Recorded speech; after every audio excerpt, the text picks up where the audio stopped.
इस भीषण महामारी कोरोना के दौर में परेशान है। कक्षा 10 और 12 के विद्यार्थी बोर्ड एग्जाम्स उनको देने हैं, उनके सामने बोर्ड एग्जाम्स हैं, इसलिए परेशान है। अतः उनके लिए हम आज भौतिक विज्ञान की ऑनलाइन क्लासेस प्रस्तुत करने जा रहे हैं, जिसमें प्रकाशिकी टॉपिक पर कक्षा 10 और 12 दोनों के लिए कुछ बेसिक कॉन्सेप्ट हैं जो आपको हम बताने जा रहे हैं। प्रकाश बात करते हैं। सबसे पहले प्रकाश होता क्या है, अंग्रेजी में से लाइट कहते हैं। और हम जब भी देखते हैं, जब हम कभी भी किसी अंधेरे कमरे में जाएं और अगर हमारे पास टार्च न हो तो हम किसी वस्तु को देख नहीं पाते हैं, परंतु अगर हम टार्च को जला दें, जैसे हम टार्च को जलाते हैं हमको सारी वस्तुएं दिखाई देने लगती है। तो प्रकाश की मौजूदगी हमें किसी वस्तु के होने का, किसी वस्तु के दिखने का आभास कराती है। तो हम कह सकते हैं कि प्रकाश एक प्रकार की ऊर्जा होती है जिसकी सहायता से हम किसी वस्तु को देख पाते हैं। प्रकाश एक प्रकार की ऐसी ऊर्जा होती है जिसकी सहायता से हम किसी वस्तु को देख पाते हैं।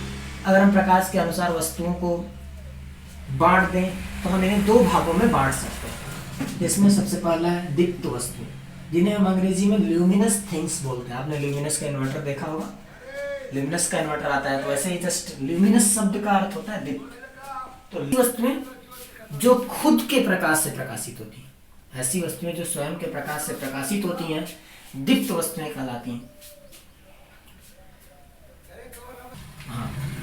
दीप्त वस्तुएं ऐसी वस्तुएं जो स्वयं के प्रकाश से प्रकाशित होती हैं, दीप्त वस्तुएं कहलाती हैं। जैसे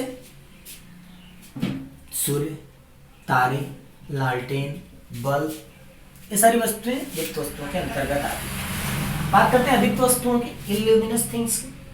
ऐसी वस्तुएं जो दूसरी वस्तुओं के प्रकाश से प्रकाशित होती हैं, अदीप्त वस्तुएं कहलाती हैं, इल्यूमिनस थिंग्स कहलाती हैं। जैसे कि मेज, कुर्सी, आदमी, दीवारें, पेड़ पौधे इत्यादि। प्रकाश की कैरेक्टरिस्टिक्स की बात करते हैं, इस कैरेक्टरिस्टिक्स ऑफ लाइट की, प्रकाश की विशेषताओं की बात करते हैं। तो प्रकाश में कुछ मूल गुण पाए जाते हैं। जैसे सबसे पहला गुण, प्रकाश सदैव सीधी रेखा में चलता है और प्रकाश सभी माध्यमों में चलने के साथ साथ निर्वात में भी चल सकता है। प्रकाश निर्वात में भी चल सकता है और निर्वात में प्रकाश की जो चाल होती है वो होती है 3 लाख किलोमीटर प्रति सेकेंड। से मीटर में बोले तो 3 × 10⁸ मीटर प्रति सेकेंड होती है। प्रकाश में परावर्तन का गुण पाया जाता है, अर्थात प्रकाश जब किसी चिकने तल पर पड़ता है तो वह उस वस्तु से टकरा करके पुनः वापस लौट जाता है। प्रकाश में अपवर्तन होता है, अर्थात कि प्रकाश जब एक माध्यम से दूसरे माध्यम में जाता है तो यह क्या करता है, तो इस अपने मार्ग से विचलित हो जाता है। प्रकाश का प्रकीर्णन होता है, प्रकाश में विवर्तन होता है, प्रकाश में व्यतिकरण होता है, प्रकाश का ध्रुवण होता है, प्रकाश में वैद्युत प्रभाव की घटना पाई जाती है। ये सारी विशेषताएं हैं प्रकाश की। अब हम बात करते हैं प्रकाश की इन विशेषताओं में जिसे हमें पढ़ना है, उसमें हम सबसे पहली विशेषता की बात करेंगे, परावर्तन, रिफ्लेक्शन ऑफ लाइट। बात करते हैं रिफ्लेक्शन ऑफ लाइट। तो रिफ्लेक्शन के लिए जो सबसे अच्छा जो पदार्थ है वह है कांच।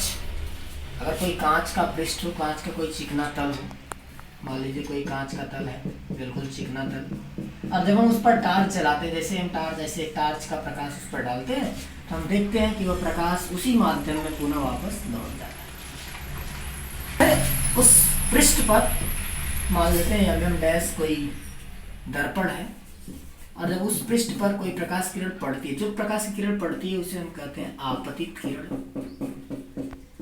और जैसे ही हम किसी प्रकाश की किरण को किसी पृष्ठ पर, चिकने पृष्ठ पर डालते हैं तो उसका अधिकांश भाग उसी माध्यम में वापस लौट जाता है, और जो माध्यम में वापस लौटता है उसे हम कहते हैं परावर्तित किरण, जिन्हें हम अंग्रेजी में कहें तो इंसिडेंट रे, और इसे बोलते हैं